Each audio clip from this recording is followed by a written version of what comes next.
from the Rose Garden of the White House, where I proudly nominated Judge Amy Coney Barrett to the United States Supreme Court. Breaking tonight, a victory lap for President Trump after nominating a third person to the highest court in the land. Hello and welcome to Justice. I'm Judge Jeanine. Thanks so much for being with us. The fight ahead will be an ugly one, but today's ceremony in the Rose Garden was historic as President Trump officially nominated Amy Coney Barrett to the Supreme Court. I fully understand that this is a momentous decision for a president. And if the Senate does me the honor of confirming me, I pledge to discharge the responsibilities of this job to the very best of my ability. I love the United States, and I love the United States Constitution. We'll talk about it through the hour, but first, my open.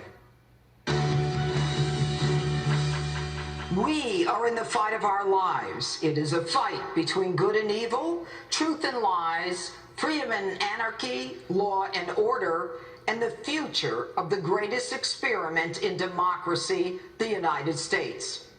President Trump's nomination today of Amy Coney Barrett, a brilliant scholar, jurist, constitutional textualist, mother of 7, with an unblemished reputation, will cement the conservative leaning of the Supreme Court for decades to come.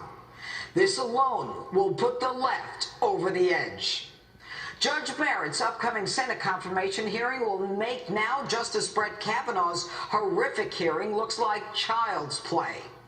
In their continuing effort to upend the system and prevent this nomination, they will say or do anything to convince you that it's not proper, including these 3 things.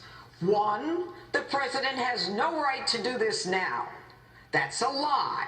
Article 2, Section 2 of the Constitution makes clear that the president shall appoint by and with the advice and consent of the Senate to the Supreme Court. There is no talk of discretion, delay, procrastination, or waiting for the next guy.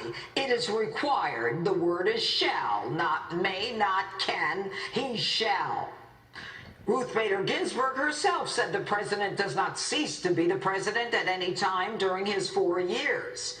And Joe Biden, assuming he can even remember this, said in 2016 the president should proceed with a Supreme Court nominee even if he only has a few months before the election, and Obama at that time was a lame duck. At least here, Donald Trump may very well continue to be the president. And tonight, Joe Biden has an even different tune. Don't vote to confirm anyone nominated under the circumstances President Trump and Senator McConnell have created.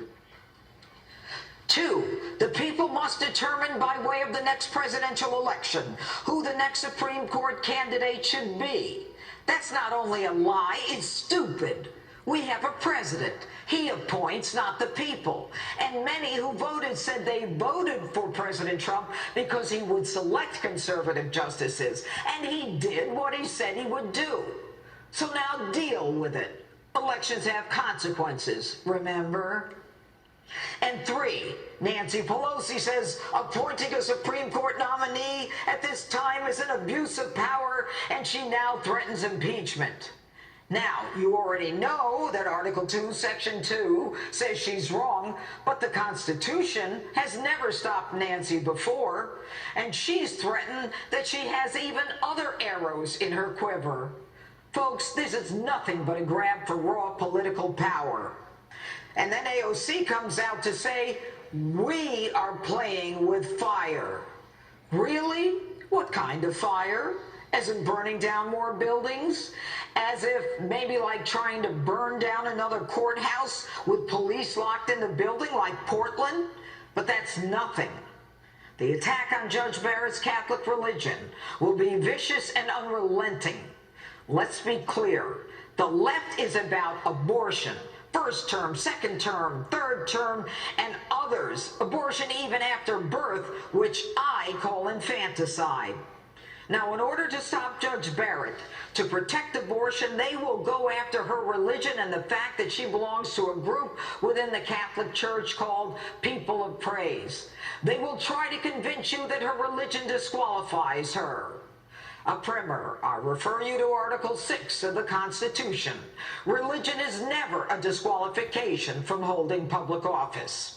Now, it seems the left will segue to affordable care in addition to religion and abortion to scare you into thinking this God-fearing mother of 7 who says she loves the United States, the Constitution, the Second Amendment, religious liberty, and public safety is going to take away your health care.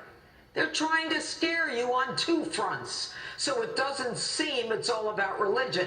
But I'm telling you, this is all about religion and abortion. Donald Trump was always honest when he repeatedly gave us lists of potential nominees to the Supreme Court. But Joe Biden won't even give us a list. In June, he said he would select qualified African-American women. So where's the list? Now, according to AOC, a Biden advisor, it would be too divisive to give a list. This is less about motivating people behind individual judges than it is protecting the vacancy for a new president.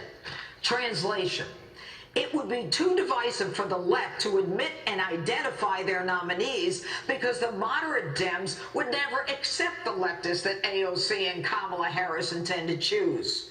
Remember, what was the one place that the Democrat governor and mayors consistently tried to prevent us from going to during the pandemic? Church. When people parked their cars outside a church on Easter Sunday, the police were directed to ticket it because people came and sat in their cars to hear Mass. The leftists vandalized churches, religious statues, and even tried to burn a church down. Folks, here's the bottom line. We are a nation founded on Judeo-Christian ethics, and in most courtrooms, including mine, above the bench were the words "under God," and they were prominently displayed. Left is offended by this.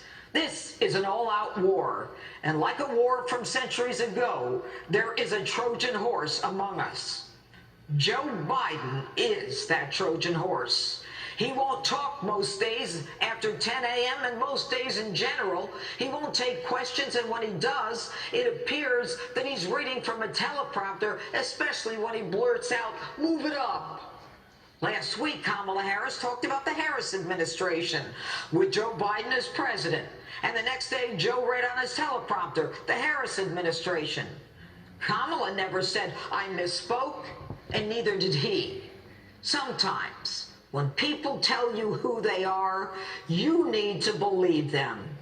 Joe Biden is the nice guy, but what is inside that Trojan horse is one of the most leftist, angry efforts to take down America as we know it. We are in the fight of our lives. You have 38 days.